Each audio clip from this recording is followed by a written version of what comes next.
Freakonomics Radio is sponsored by Hotels.com. Hotels.com gives you access to hundreds of thousands of hotels worldwide.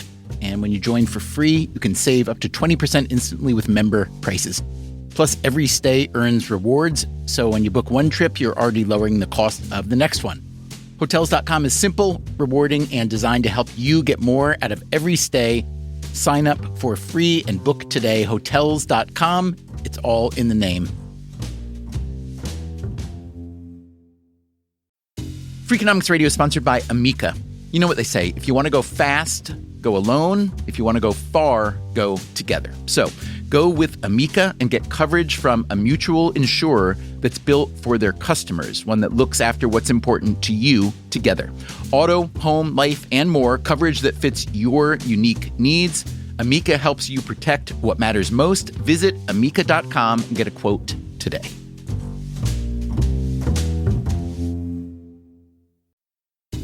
Freakonomics Radio is sponsored by Mint Mobile. Ditch overpriced wireless with Mint Mobile. Cut your wireless bill to $15 a month at mintmobile.com/freak. Upfront payment of $45 for 3 months, $90 for 6 months, or $180 for 12 months. Plan required, $15 per month equivalent. Taxes and fees extra, initial plan term only.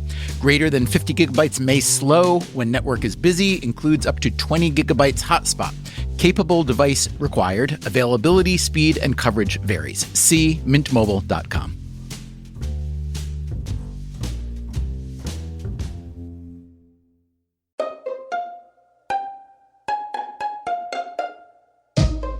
Hey there, podcast listeners. This is the third of 3 recent episodes we recorded in front of live audiences. The first 2 were in Los Angeles and San Francisco. This one's in Philadelphia. And this one, as you'll hear in a moment, is a bit different. The LA and San Francisco shows had a mishmash of guests from those cities. This one is devoted to a particular project that we've been following for a couple of years now. If you want to hear our earlier shows on this topic, check out episode number 282, Could Solving This One Problem Solve All the Others? And episode number 306, which was called How to Launch a Behavior Change Revolution. And once the revolution was launched, we wanted to know how it's been going. So that's today's show. Hope you enjoy.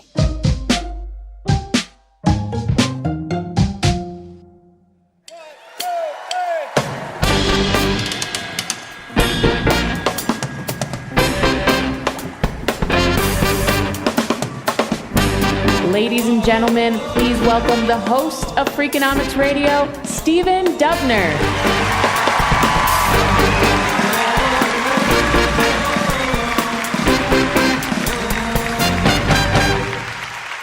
Thank you so much. This is a very special episode of Freakonomics Radio. It's about one of my favorite topics, and based on the feedback we've gotten, it's one of your favorites too. It's about behavior change. So a couple years ago, we first interviewed 2 researchers from the University of Pennsylvania, Angela Duckworth and Katy Milkman. They had launched an audacious new project called Behavior Change for Good, gathering together a dream team of behavioral scientists from all over the world. It's their attempt to advance the science of behavior change and help more people make good decisions about personal finance, health, and education. Tonight, we are recording live at the Merriam Theater in Philadelphia, just down the street from the University of Pennsylvania.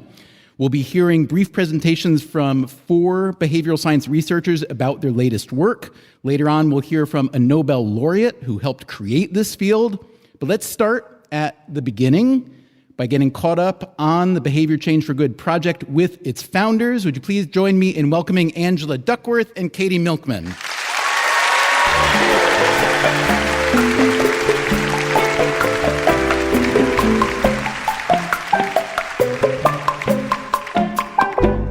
Angela, Katy, so nice to have you here. Hi. Hi. So it's been a few years now since you started this project.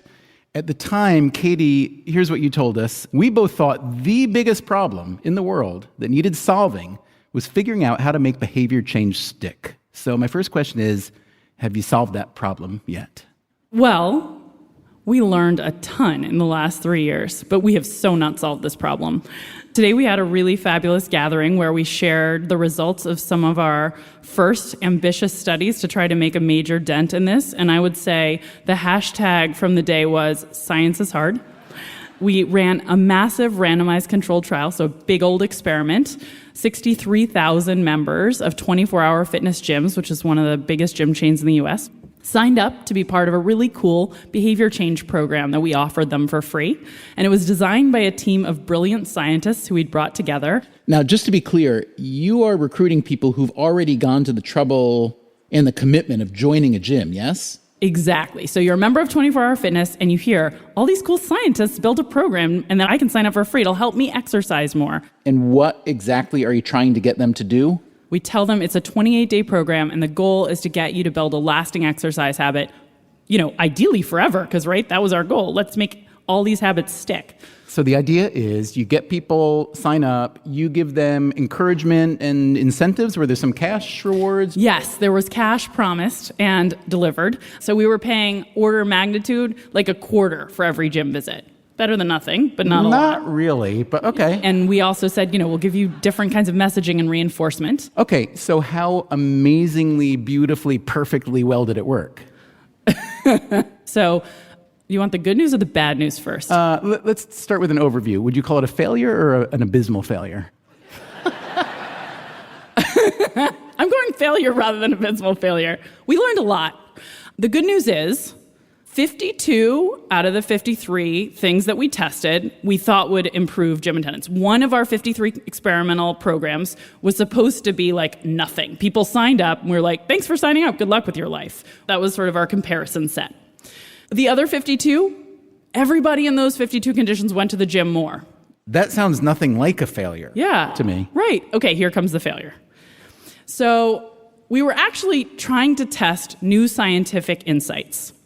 And all of the programs that we built on top of like a baseline thing that we thought would work, which was reminding people to go to the gym, paying them a little bit to go to the gym, and having them make a plan for the dates and times when they wanted to go. Then the reminders come at those times. We were hoping to improve upon the performance of that. And nothing did. So basically what we found is that a set of ingredients we're already quite confident would work. They did. And then when we layered new stuff on that we thought, this is a sexy new idea, it's gonna beat the best practice, we got nowhere. Okay, I seem to recall that part of this project was asking all your fellow researchers when they design experiments to make a prediction of how well their experiment would work. And these are some of the best and brightest minds in behavioral sciences, so presumably their predictions are not terrible. Were they terrible? So what we learned was that our scientists are quite optimistic about behavior change. And on average, they thought, 40% likelihood that my experiment worked. Whereas, when the data come in, it's close to zero. It strikes me, knowing nothing about anything, that what you were trying to do as your first big project, getting people to go to the gym more on a lasting basis, is like the opposite of low-hanging fruit. Oh, that's interesting. Okay, I do think it's worth mentioning again, we actually didn't fail at getting people to go to the gym. During the 28-day program, most of the different versions of the program did create behavior change. So like 50 to 75% created significant boosts in exercise for 28 days. It's just that we didn't do very well at creating lasting change. So after our 28-day program, pretty much we saw nothing in terms of behavior change. All 53 versions of the program, pretty much nothing sticks. And that was the ultimate goal. So that was major failure. So I know both of you fairly well by now, and I know that neither of you are short on enthusiasm. So I don't see you packing up and quitting and disbanding the Behavior Change for Good project. What are your next steps? Okay, a couple things. First of all, we're doing more with this gym data. We're going to swing a bat at it instead of the feather approach next time. We're also going to do medication adherence work. We think we can make a dent there, given some of the science that's preceded us. We're going to do some work on childhood obesity in the UK, which we're really excited about. Here's something that you, Angela, said when this project was starting. Quote, "The one problem that really confronts humanity in the 21st century is humanity itself," being that, we do a lot of things that are not so good for us, nutrition, smoking, not saving enough for retirement, etc. After that episode, one listener wrote in to say this, and I quote, "This was the most depressing episode ever." People are a mess. That's what makes humanity beautiful. Taking away our spontaneity, our whimsy, our impulses, and replacing them with only logical thinking is truly a dastardly idea. Some of the greatest things mankind has ever done weren't for our overall well-being. They were done just because they were fun. You are killing the fun. I don't have a question. I just wanted to read that into the record. No, I do have a question. So for the sake of argument, what makes you think that behavioral scientists like yourselves should be nudging or even shoving people to change their behavior when they might like their behavior just fine? If you think of the most self-controlled person you know, you might think, wow, they have no fun. They never go out to, say, Freakonomics Radio Live. They only drink water. They, work all day and they have no play, and that's no way to live. But in fact, there is research on the extremes of self-control, and there is no data that show that really, really, really, really self-controlled people are any less happy. Self-control is the ability to align your behavior with what you want. If what you want is a life of spontaneity and ice cream cones, then that's the behavior that you have to align to, right? That's the goal. But I think the kinds of problems that behavior change for good is working on exercise, for teenagers studying, for those people who have had a heart attack, taking your medications.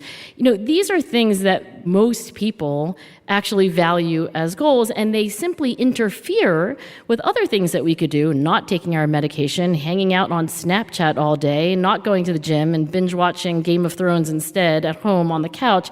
These are all temptations that are just more pleasing in the moment, but we later regret. So you can write back to this cranky listener, I think they're misunderstanding what it really means to actually have a lot of self-control. Well, I will say this, despite your struggles so far, I know that you two are super gritty people and that you're going to keep at it. And I really look forward to hearing the results down the road. So can we say thank you so much to Angela Duckworth and Katy Milkman. Now it's time to hear from 4 members of the dream team of behavioral scientists that Katy and Angela have assembled. They're all doing work that somehow relates to decision-making or cognition or human fallibility. First up is a PhD psychologist who teaches at the Harvard Business School. Would you please welcome Mike Norton?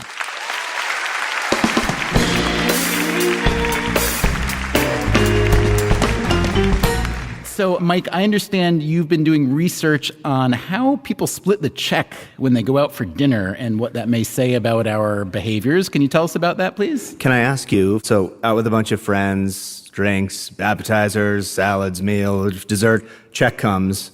What do? Do you say, let's just split it and all put in our credit cards? Or are you the guy who takes the check and calculates everything and says, well, I only had 6 croutons, so I'm just going to pay this much? You are asking me what I do. I am. Personally. If you're comfortable admitting it. Sure, yeah. So I'm definitely not a counter, so I wouldn't do that. But I will say this. If I'm going to a dinner where I think it's a split dinner where we're all contributing, I will not skimp, let me put it that way. Because I figure if I'm getting an eighth of it, I want my steak and I want my ice cream sundae. I'm actually getting it at a little bit of a discount, because I figure some other people aren't. So I'm getting 20% off the steak. So what does that make me? It feels like it's working for you, but I think if we ask your friends and family, they might. So we actually find that there's sort of 2 kinds of people. A lot of people either say, when the check comes, maybe you had more, maybe I had more, let's just split it. And then there's another group of people, it's typically 30% of people actually, who no matter what, it could be a $3.08 meal, and they'll still take the check and figure out who had what and make sure that they split it exactly. Okay, so I want to know about this research, how you do it and who the people are. So we can do really, really simple experiments where we can say, look at this person's Venmo account and see the payments they made. And Venmo is a payment app, we should say, It's a payment correct? app. And what it does, which is brilliant, is it automatically splits things for you. So it's great. And so it means if we go out for dinner and it's $20.02, it actually will make each of us pay $10.01. And we can just show you, for example, that one person made a payment of $10.01 to some friend, and another person made a payment of $9.99 to another friend. And then in the other version, you see someone who paid $10 to one friend and $10 to another friend. If I did that right, they both added up to $20. So it's not a different amount of money. Everything's the same. Your friend paid you back. It's $20. And we said, who do you like? How do you feel about this person?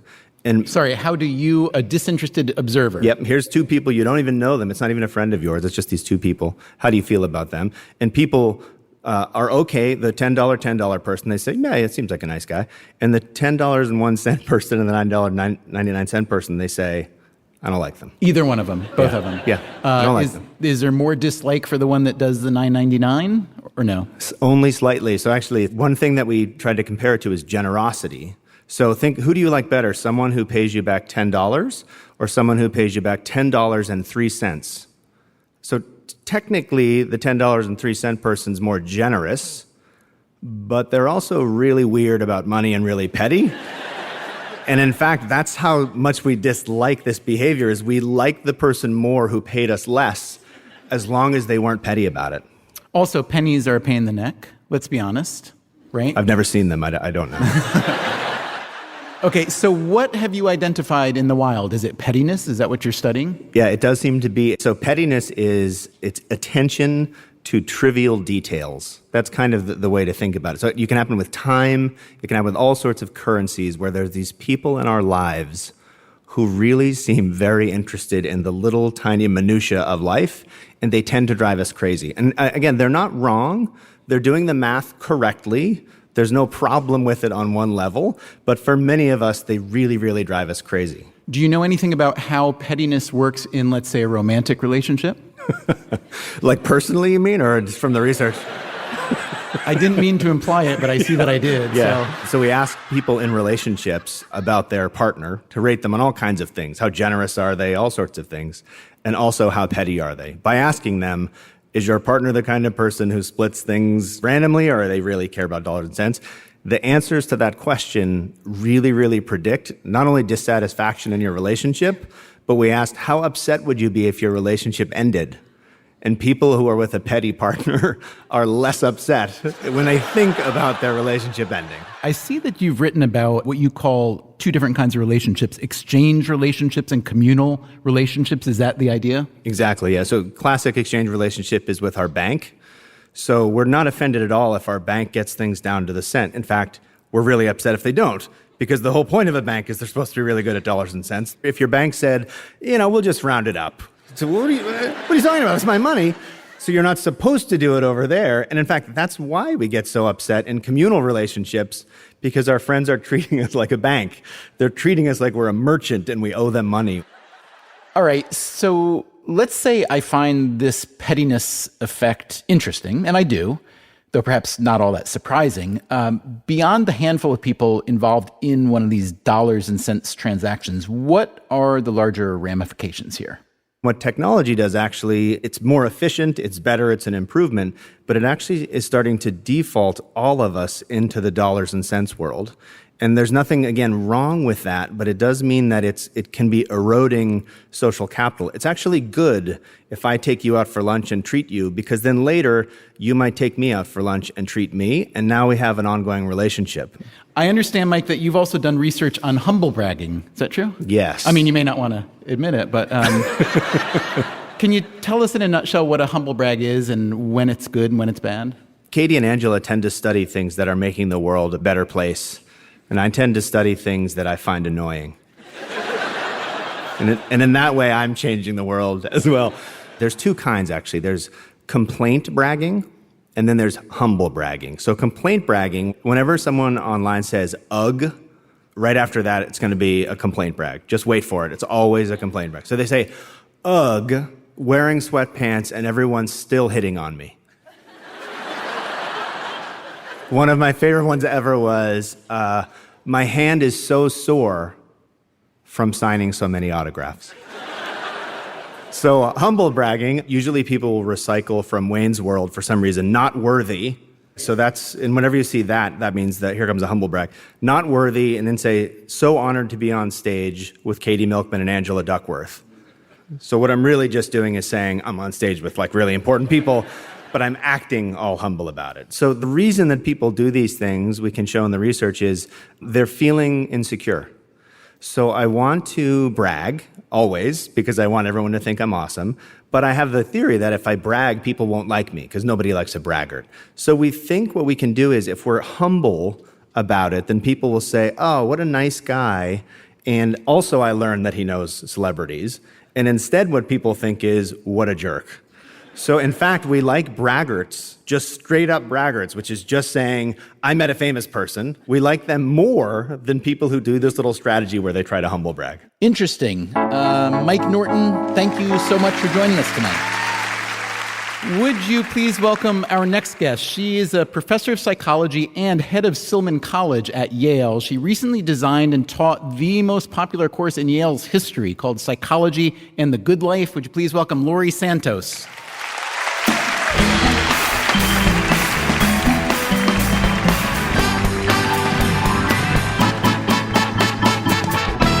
Laurie Santos, I understand that you, rather than wasting time working with humans, as all these other people have been doing, that you've been doing behavioral research with, and this makes my heart pitter-patter so hard, dogs. That's yes? right. They're just more fun than people. So I know you used to do, or maybe you still do, some research with capuchin monkeys as well, which makes me curious why, as a psychologist, you find it so compelling to work with animals. Yeah, it's kind of a niche field, the whole like dog cognition, monkey cognition thing. But I'm actually very interested in human behavior, which is why I got interested in animals.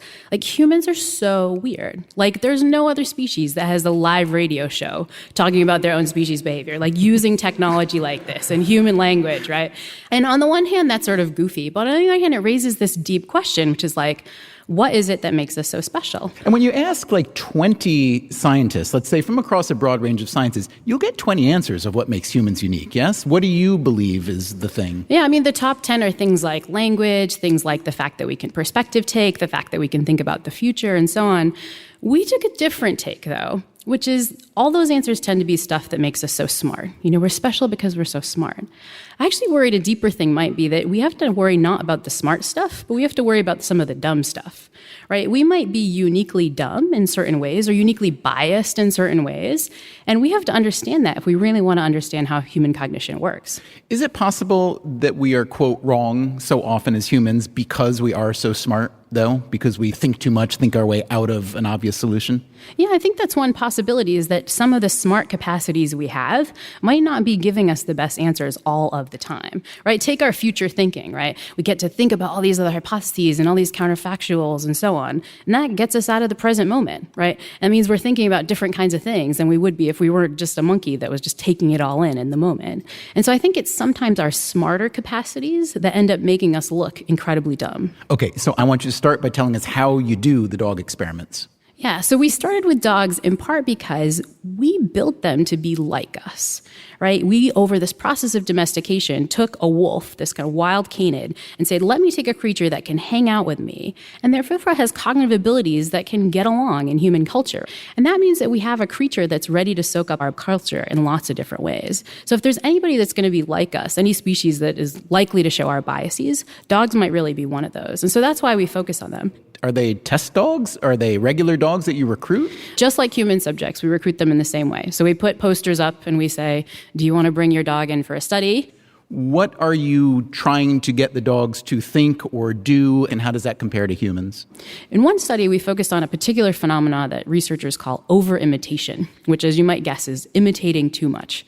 And so here's the phenomenon in humans. Imagine I show you some crazy puzzle box, you don't know how it works, and I say, I'm going to explain to you how it works. I'm going to tap this thing on the top, I'm going to do all these steps, and I open the puzzle box. And then I give it to you.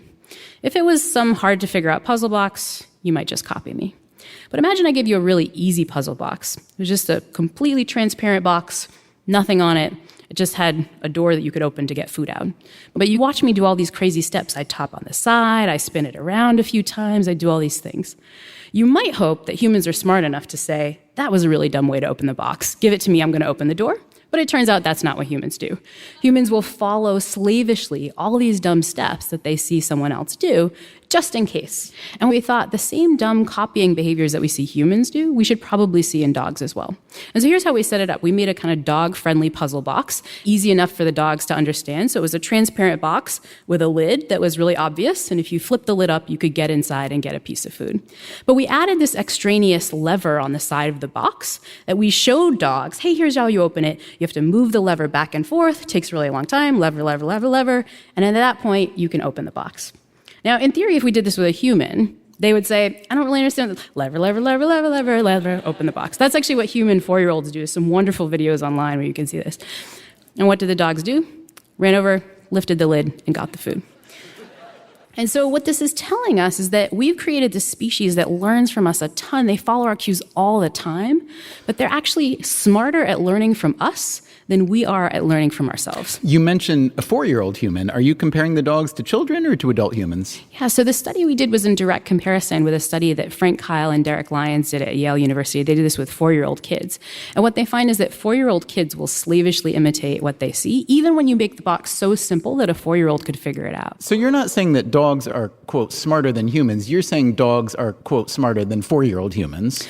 The cutest version of the study is a 4-year-old study, but you can make the box slightly more complicated and find that adult humans over-imitate just as much. And if you don't believe me, have one of your pieces of technology on your TV go out and have someone come in and be like, well, you got to move this wire to the HDMI thing and whatever, and you will have no causal understanding of it, but my guess is you will copy exactly what that person does. How would you then characterize dogs are more blank than humans in this regard? Is it more rational? Is it less susceptible to bad advice? I think it's that dogs are more careful about the social behavior they pay attention to. We just automatically soak up what other individuals are doing, often without realizing it. And dogs can learn from us if they need to, but they don't have to follow us. In some ways, they're more rational in terms of the social information that they pay attention to. Okay, so let's flip it. Rather than critique ourselves, which may be a singularly human trait as well, for all I know, let's see what can we take from your research insight and apply it to this general notion of making behavior change happen. Yeah, I think what we get from this is that we have to be really careful in domains where we're watching the behavior of other people. And this is something that we've known in behavior change for a long time. You know, behavior change researchers have a phenomena known as social proof, right? When you see other people doing it, you kind of think it's a good idea. I think most of the time we think of social proof, we think of good things, but there are all these domains in which it seems to go awry. Classic work in the field of social psychology by Bob Cialdini found that if you hear that a bunch of other people are doing a dastardly thing, without realizing it, you become more likely to do that dastardly thing too. I think what we're realizing is that that's not necessarily that old a strategy. This might be something that's human unique. And that begs us to ask the question, okay, why is our species using that kind of strategy? Maybe it's good for something in some contexts. Laurie Santos, thank you so much for being on the show. Great job. It is time now for a break. If you'd like to attend a future taping of Freakonomics Radio Live, visit freakonomics.com/live. We've got upcoming shows in London and Chicago, and we will be right back.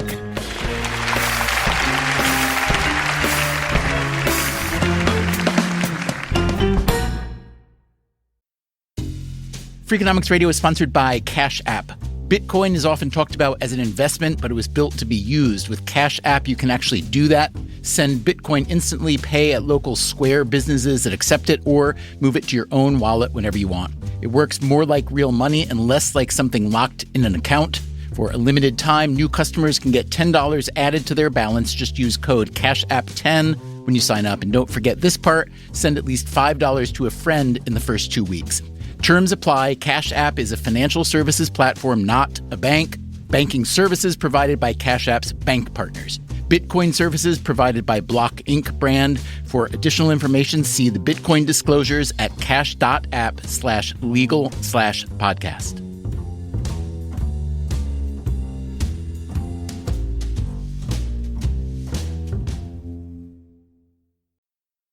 Freakonomics Radio is sponsored by Figure. Did you know that 40% of homeowners own their home outright? If that's you, don't let your equity sit idle. Tap it with a home equity line of credit.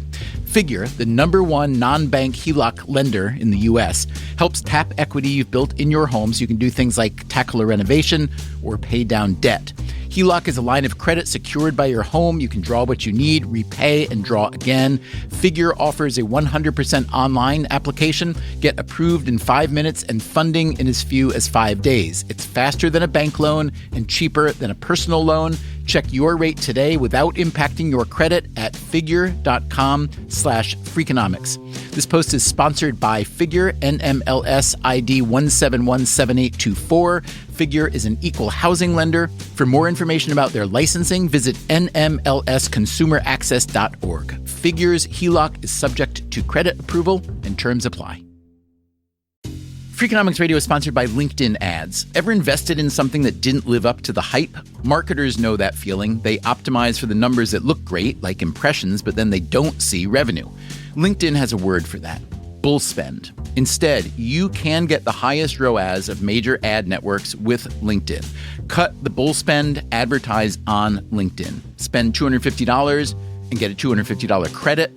Go to linkedin.com/Freakonomics. Terms apply.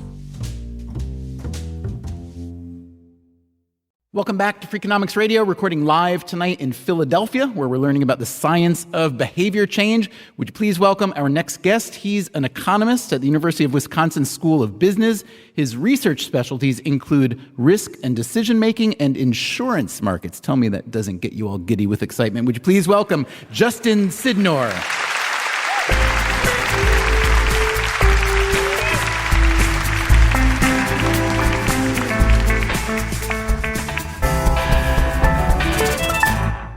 Okay, Justin, I understand that you've done some interesting research on employers' healthcare plan options. Yes? Is that about right? Yes. We'll see whether the audience agrees it's interesting.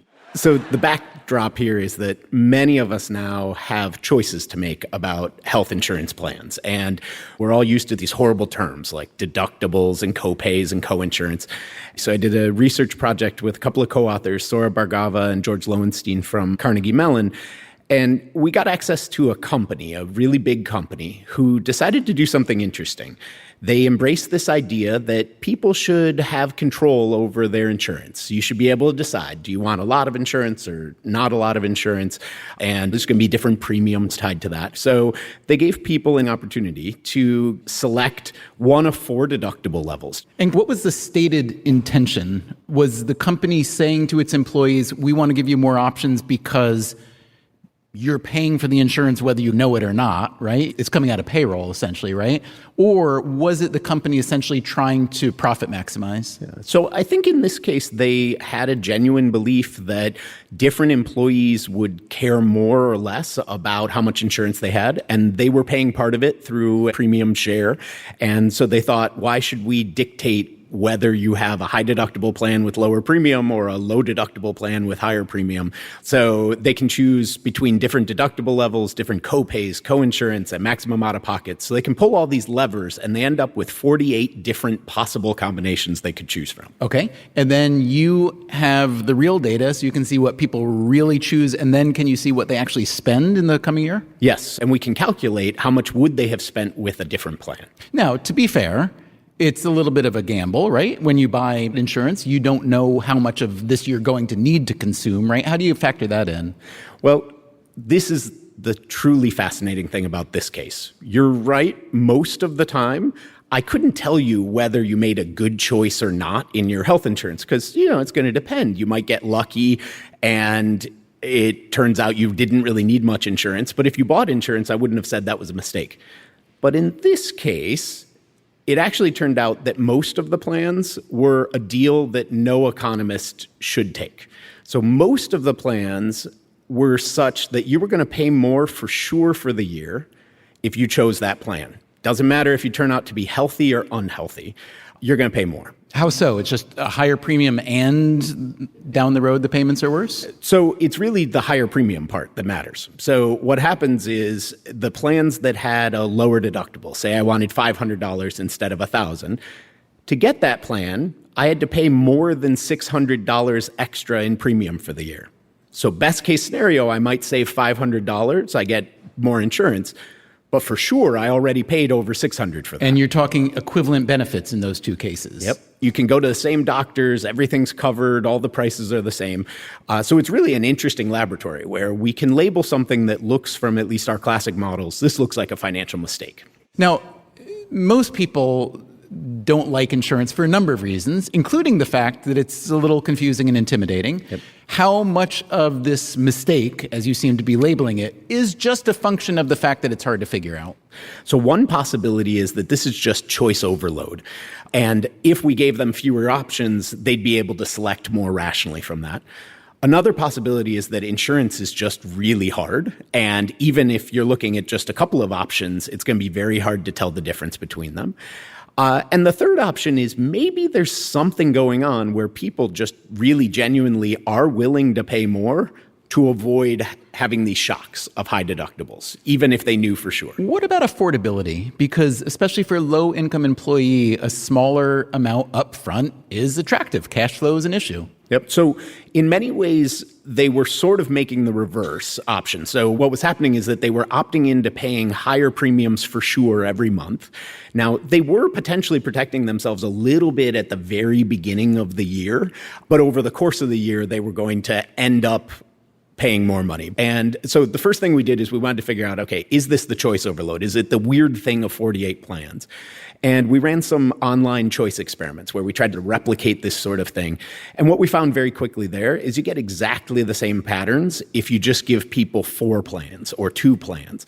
So it's really not about choice overload. It's fundamentally that when people look at insurance, they can't combine the premium and these out-of-pocket costs and make what looks like the rational math calculation. Do you think that long ago, some insurance company made the very sneaky, wise choice of calling the payment a premium, which sounds like a great thing? My general sense from studying insurance is that in the history of the insurance market, few people have made really wise choices, as evidenced by the fact that when you say you hate insurance, everyone in the room nods along. Mm-hmm. Okay, so here's what I've learned from you.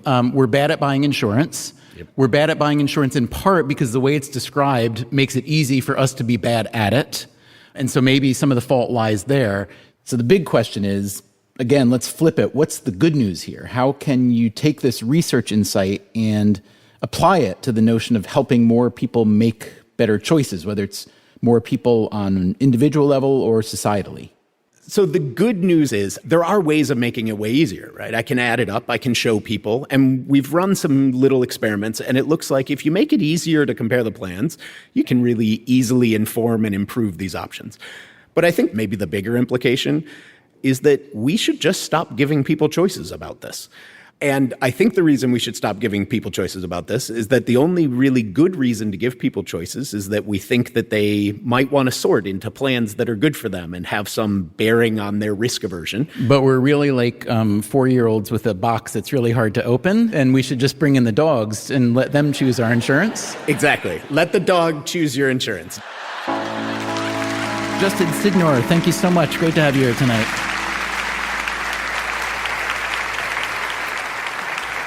Let's welcome our next guest. He is one of the most revered and prolific scholars in modern psychology. He helped identify all sorts of cognitive biases and illusions. He's also the author of one of my favorite books ever in the world called How We Know What Isn't So. Would you please welcome from Cornell University, Tom Gilovich.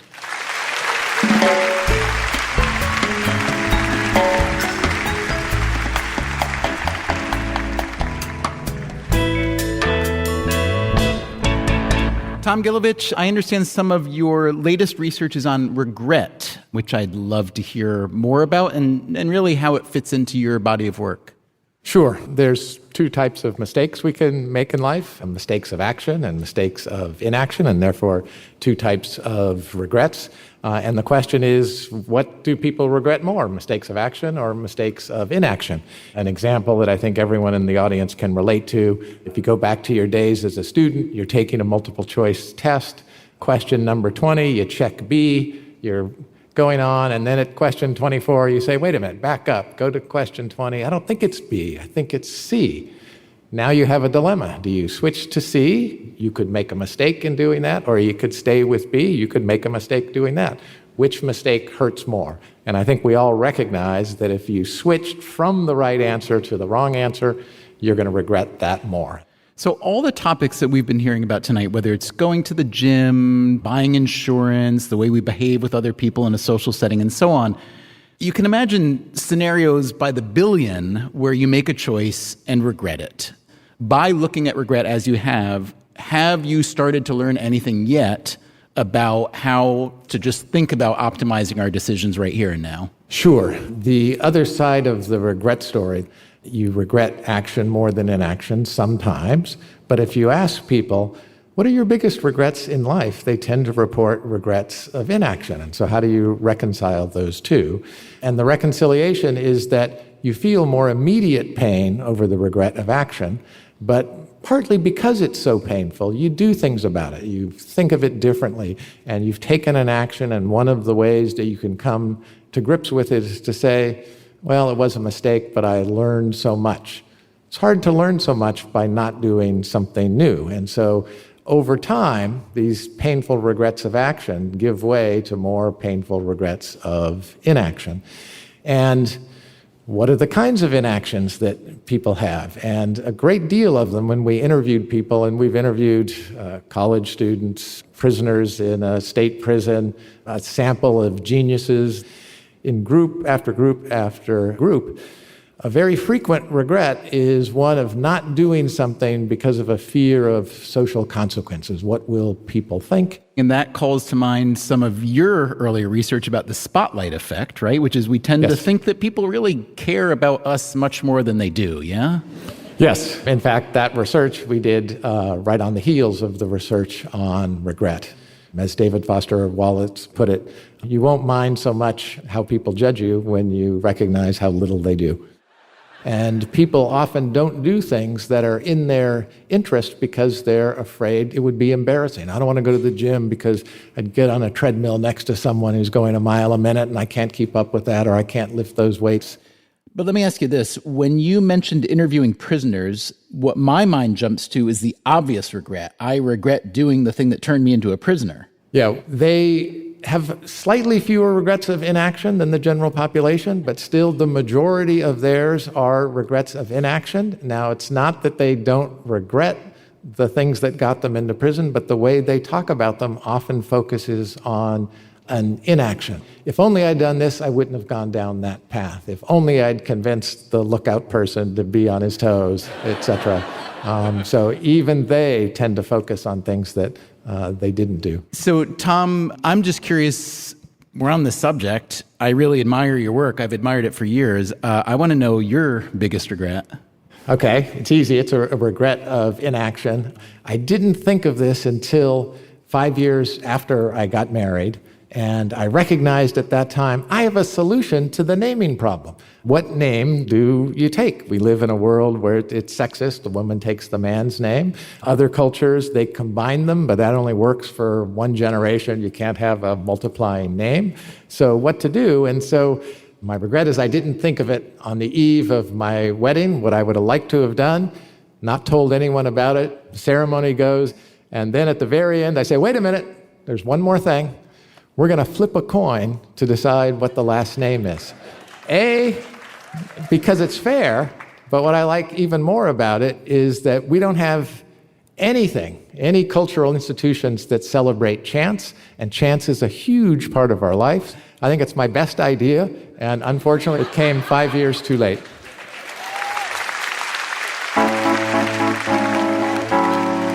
Tom Gilovich, thank you so much for being on the show tonight. So, what have we learned tonight? We have learned that humans are regretful, although not necessarily in the right direction. We're also not very good at buying insurance. We are dumber than dogs, and that's not a humble brag, that's an actual thing. And we are really petty.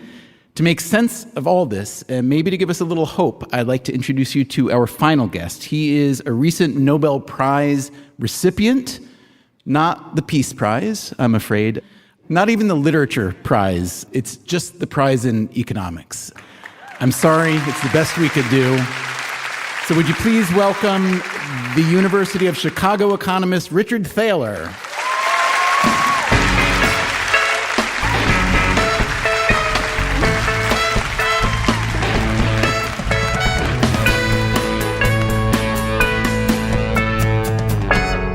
Richard Thaler, any day I get to talk to you is a great day. Thanks for being on the show. My pleasure. So you are best known as a primary architect of what's come to be called behavioral economics, also as co-author of the wonderful book Nudge and the resultant nudge movement. So let's start with that. How would you describe a nudge? So a nudge is some small, possibly small feature of the environment that influences our choices, but still allows us to do anything we want. Okay, so I would argue that the most successful nudge and the greatest triumph to date of behavioral economics has been your work done with Shlomo Ben-Artzi a couple decades ago in the realm of retirement savings. You argued that rather than relying on people to opt in to their 401k and fill out the 8,000 pages of paperwork and choose from 1 million investment options that confuse and intimidate people, that it's better to just automatically enroll them. So this has resulted in millions of people saving billions of dollars for their retirement.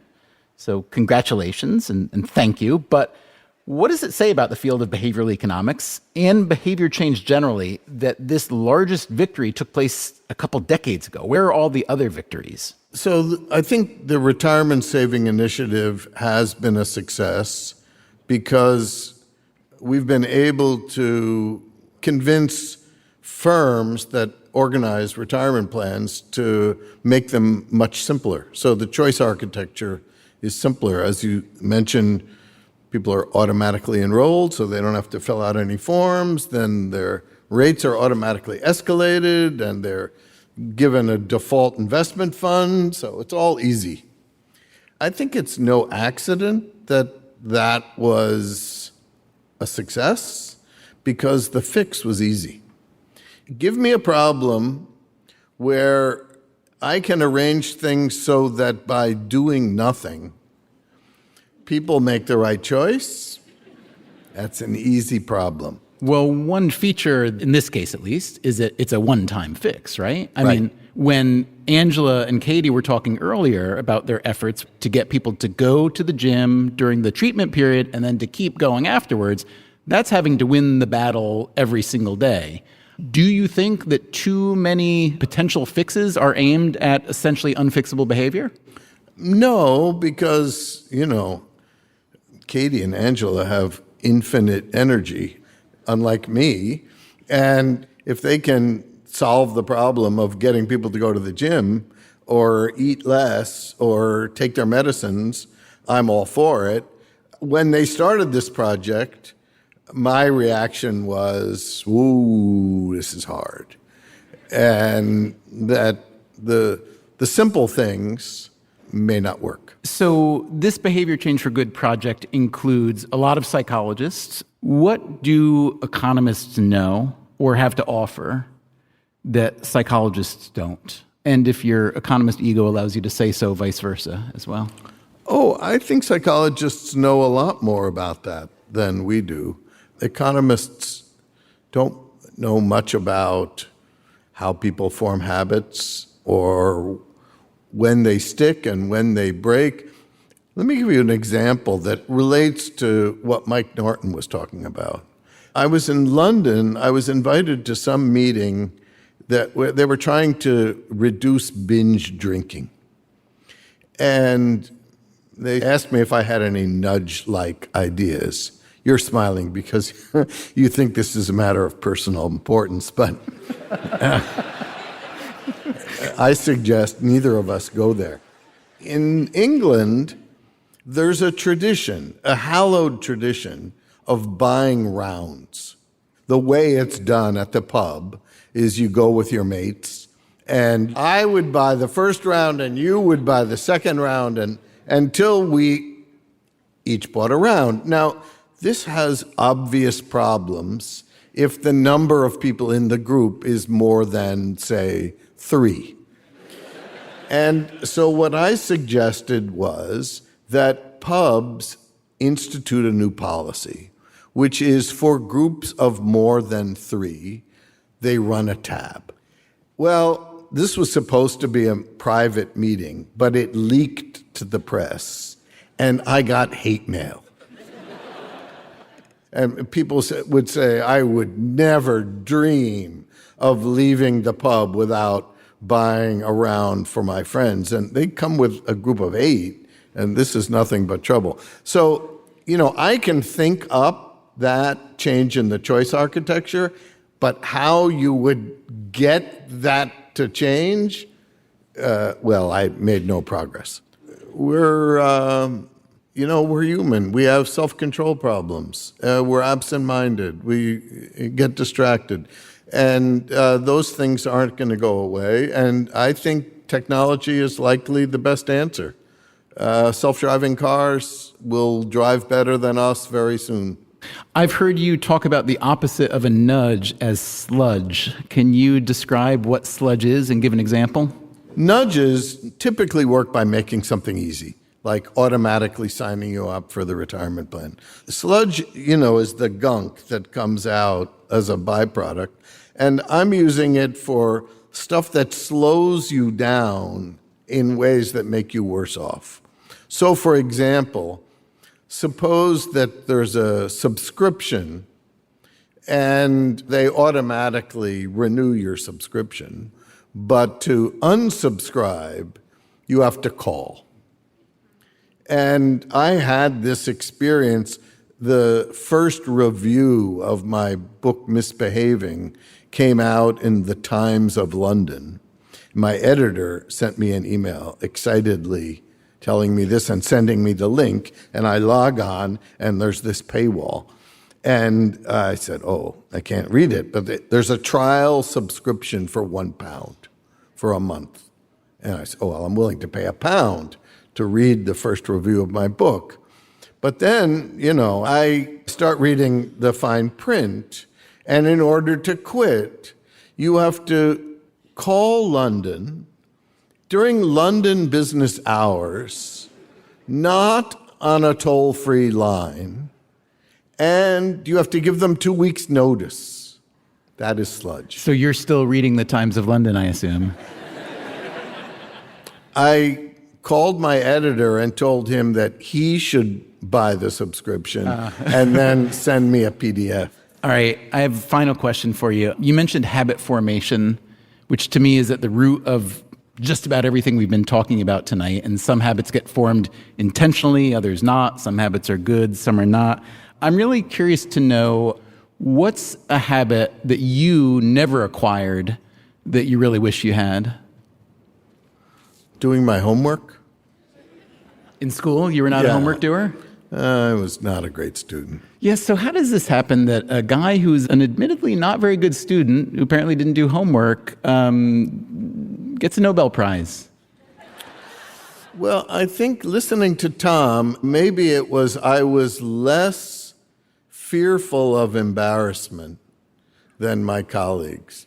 I mean, much of my career was similar to the kid who points out that the emperor is naked. And few of my economist colleagues were willing to say that, and I was willing to be ridiculed. Where do you think that lack of embarrassment came from? Possibly stupidity.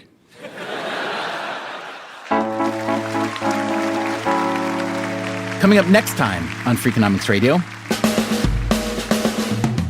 an episode inspired by one of the questions we asked Richard Thaler in Philadelphia. Hey, let me ask you this. Given how hard it is, obviously, to get people to exercise when they don't want to exercise, shouldn't we put a lot of resources in coming up with, let's say, an exercise pill? You in favor of that? Sure. Give me the pill. As it turns out, there is an exercise pill in the works. When we gave it to sedentary mice, the drug progressively activated the genetic program that is normally activated by exercise. The hidden side of exercise, that's next time on Freakonomics Radio. Freakonomics Radio is produced by Stitcher and Dubner Productions. This episode was created in partnership with WHYY and was produced by Zach Lipinski, Allison Craiglow, Greg Rippin, Harry Huggins, and Corinne Wallace. Our staff also includes Matt Hickey, and our intern is Daphne Chen. Our theme song, Mr. Fortune, was originally recorded by the Hitchhikers. The live version you heard in this episode was performed by Luis Guerra and the Freakonomics Radio Orchestra. All the other music was composed by Luis. You can subscribe to Freakonomics Radio on Apple Podcasts or wherever you get your podcasts. The entire archive is available on the Stitcher app or at Freakonomics.com, where we also publish transcripts and show notes. If you want the entire archive ad-free, plus lots of bonus episodes, go to StitcherPremium.com/Freakonomics. We also publish every week on Medium, a short text version of our new episode. Go to Medium.com/Freakonomics Radio. We can also be found on Twitter, Facebook, and LinkedIn, or via email at radio@Freakonomics.com. Freakonomics Radio also plays on many NPR stations, so check your local station for details. As always, thank you for listening.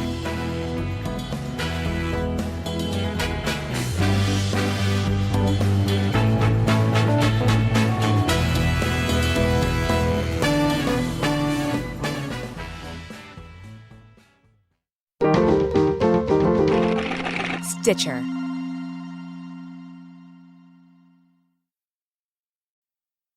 Freakonomics Radio is sponsored by Ozempic.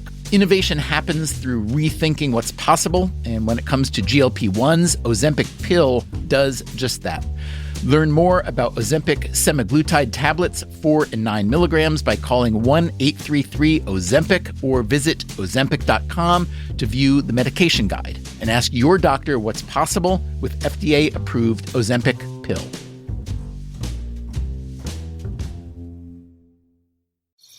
Traditional home security only alerts you after a break-in, and that's too late. SimpliSafe is changing that. Stop. This is SimpliSafe. Police are on the way. We don't just alert. We stop crime before it starts. SimpliSafe. Plan starting around $1 a day. Save 50% on your new system with professional monitoring at simplisafe.com/SXM or with promo code SXM. Outdoor deterrence requires a SimpliSafe Active Guard outdoor protection plan starting at $49.99 a month. Visit simplisafe.com/licenses for alarm license information. Tennessee 2012. Hey there, I'm Stephen Dubner, host of Freakonomics Radio. If you love the podcasts in the Freakonomics Radio network, I want to tell you about a way you can get even more from us. To hear our shows without ads and get exclusive access to Freakonomics Radio bonus episodes, please subscribe to SiriusXM Podcasts Plus on Apple Podcasts or sign up at SiriusXM.com/podcasts plus. Start a free trial today.